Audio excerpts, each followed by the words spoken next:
Hello everyone and welcome to my review of The Red Ranger Becomes an Adventurer in Another World. I had no clue what to expect going into this other than, what the title tells you.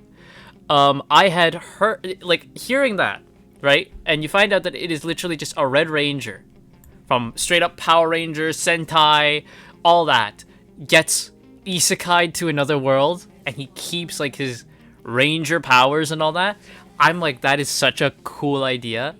And this is something that you would typically see in a fan fiction.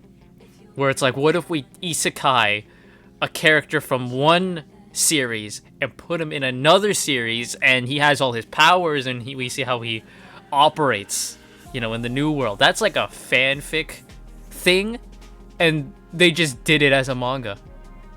It's perfect, beautiful. So I didn't know what I was gonna get. Man, this show, it. Okay, we'll get into it. But so pretty much we have our main character Togo. He is Kizuna Red. That's the name of his team, the Kizunas, right? So he's Kizuna Red, and he sacrifices himself to defeat the supervillain of his world. And instead of dying, he gets teleported into a fantasy world. Your typical fantasy world with sorcerers and adventurers and, all that type of stuff. And he pretty much, he teams up with a sorceress called Idra, and we go from there. It starts off with the two of them being adventurers, and he just, blasting through everyone. The best part is he still has his Power Ranger powers, like I said. So he still has his sword, he's got his burning flame punch, all that stuff, and he gets his Zords. His Zords are there. He can summon the Mechazord and all that type of stuff too. Still do that. It's fantastic. And the best part about this show is none of the characters really get him. He is pure 90s Power Ranger cheese distilled in a human form. He acts like a Sentai character from a 90s Power Ranger show, and no one on this new world gets it. They're like, what are you talking about? Why are you talking so corny? It's brilliant. Whenever he transforms, he does the Power Ranger pose, there's an explosion. That explosion is real. That is not just for effect. An actual explosion happens behind him, and they're all like, where did that explosion come from? Why is that happening? Whenever he beats an enemy, they explode, which again, that's not just for effect. They legitimately explode. It is so funny. They leaned into the goofy comedy with this, and it is so funny. I had a great time with this, seeing his corny cheesiness slowly infect everyone else, and they start to believe in what he's saying and how he feels about bonds, because the gimmick for his team is they're all about bonds, forming bonds with each other, and their villains were all super villains who wanted to destroy bonds. Their big bad guy was called the Breakup King, right? They are the adhesive squad, Kizuna 5. And all their weapons are stuff that relates to bond. He's got a sword. He's got a sword which is the collaboration caliber, and he's got a gun which just fires engagement bullet. Marriage storm, all that type of stuff. It is funny, so funny. He has Band-Aid Dr. Octopus arms at one point. It's great. His little card that he needs, the little thing that he slips into his wristwatch to start his transformation is a Band-Aid. It's done in the form of a Band-Aid. It's fantastic. I want an entire show just of Kizuna 5. I want a legitimate Kizuna 5 TV show, because they show you flashbacks, right, to his time in Kizuna 5, and each flashback then gives you a title card at the bottom, it was an episode. It is fantastic, and I need a whole show of just the Kizuna 5. So now we have, and I should say, while the show, yes, leans into comedy about that, they do eventually get to the point, more so in the latter half of the show, where they do start to take themselves a bit more seriously, which is what you should do. You introduce the characters, have fun with them at first, and then when you start to get to more life-threatening and serious situations, we care about them more because we've laughed with them, right? The final episode is a tonal whiplash. Straight up. It's a straight up tonal whiplash. Like, I thought I was watching a different show for a second. I'm like, oh my god, what have I stumbled upon? So moving into the characters, we of course have Togo Asagaki, sorry. He is our Red Ranger. Like I said, 90s cheese. He's 90s cheese distilled. But they do a great job of eventually, as we go further into why he joined Kizuna 5, his backstory a bit, you understand why bonds are so important to him. Like, you understand why he wants to have so many bonds with people, why he feels like, why he constantly tells people, don't give up, you can still, make up and reform your bond, like, there's a reason for that, and the reason is quite dark. Again, in the final episode, there's a straight up scene, where he is talking with his parents, and then it's straight up hard cut. It's like a hard cut. Music stops, everything stops, hard cut to him at a funeral. And it's like, what the hell? And like they zoom in on like his eyes, and his eyes are like lifeless. It's like, oh my god. That's a diabolical cut. Oh my god. He does get, like, he's cheesy, right? He is cheesy, but like I said, his cheesiness is what endears him to you and makes his Power Ranger-ness just so fun. Like I said, it infects everyone else. Soon everyone else starts talking about bonds and all that type of stuff. Then we have Idra. She is the first person we kind of see him interact with in this world, and she's the one who introduces us to the whole, no, all this over-the-top stuff is actually happening, and she, like, deadpans him, like, why is there an explosion? What is that gun? Why do you transform like that? Why do you talk like this? What is wrong with you? Type of stuff, right? And she is great. She's the straight man of the team, because some other members of the team that we eventually make here start to fall into his silliness, and she's still the one that's like, am I like the only sane one here? What's going on? Which is great. Idra is fan service, very much so, with her design. Oh my god.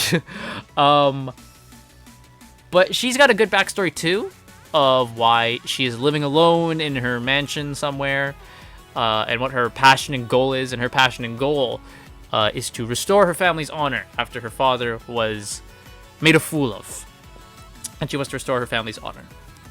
And that dream that she has. She also wants to restore family's honor. She also wants to change the way magic is handled right now, because she believes that magic isn't done for the good of the people, not to bring them joy or anything. And she wants to return to that way. And there is a conflict there where it's like, while she has good aspiration and good intentions with what she wants, the people in charge of governing the magical, like, discoveries and all that type of stuff bring up a good point that you can't just give everyone magic and let it go willy-nilly. There has to be rules and regulations, because it's utter chaos. Which does bring up a good point, right? So, it's nice that they did that. Idra's good. I really like Idra, and of course she is Togo's love interest, more so on her side than his, where she slowly falls in love with him. Togo eventually realizes, oh, he's got a bond with Idra, but he's dense enough to not realize what type of bond it is. Then we have Princess Teltina. She is the one who recruits Togo and Idra to really get the story moving in the quest.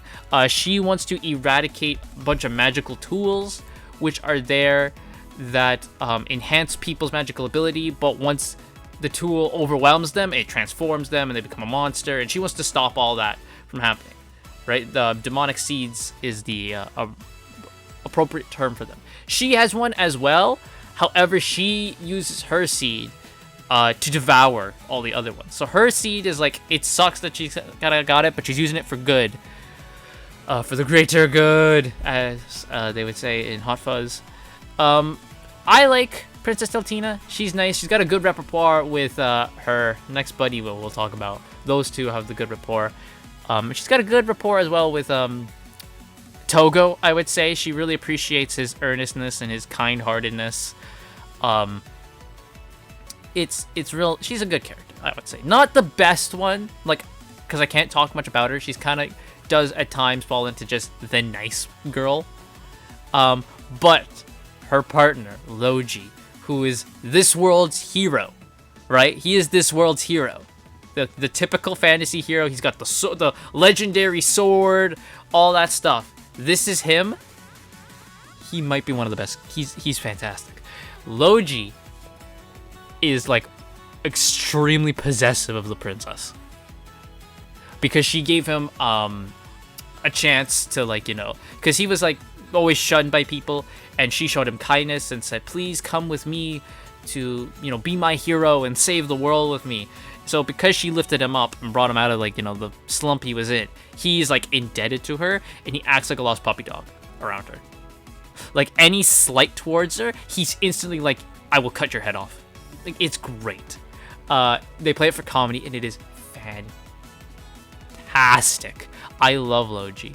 He is awesome. He and Togo have a great, like, typical anime rivalry where Togo's like, yeah, we're the best of friends. Hell, give me 5, bro. And Logi's just like, I will cut your hand off. Get away from me.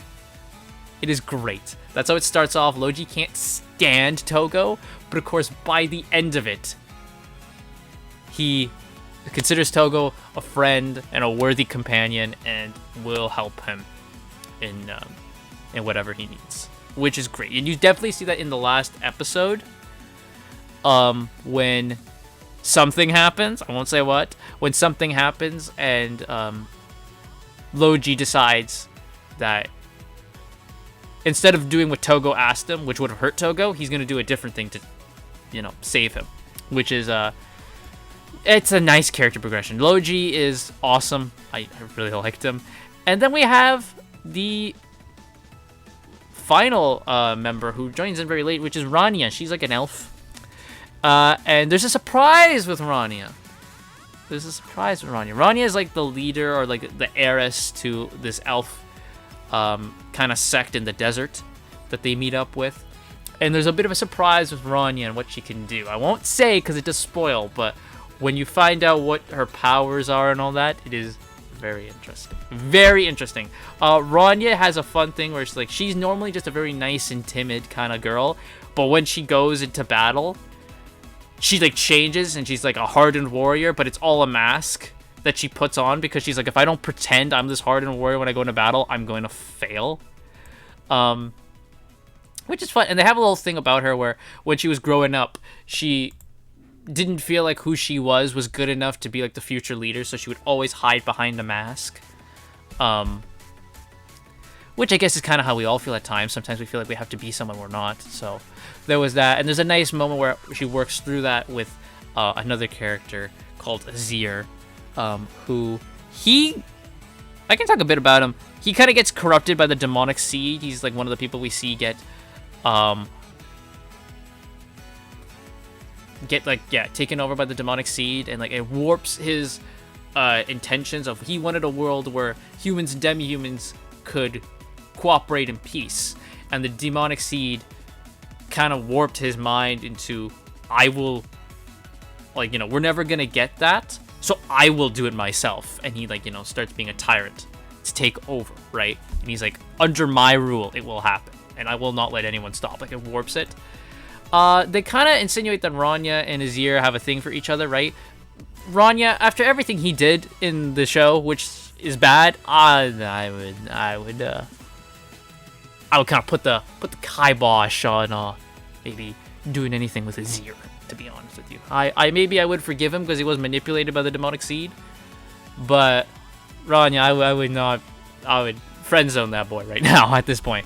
But that is the Red Ranger. It is a fantastic show. I mean, I've talked about it for almost 15 minutes, which I think is longer than I have for most of the anime I've been reviewing.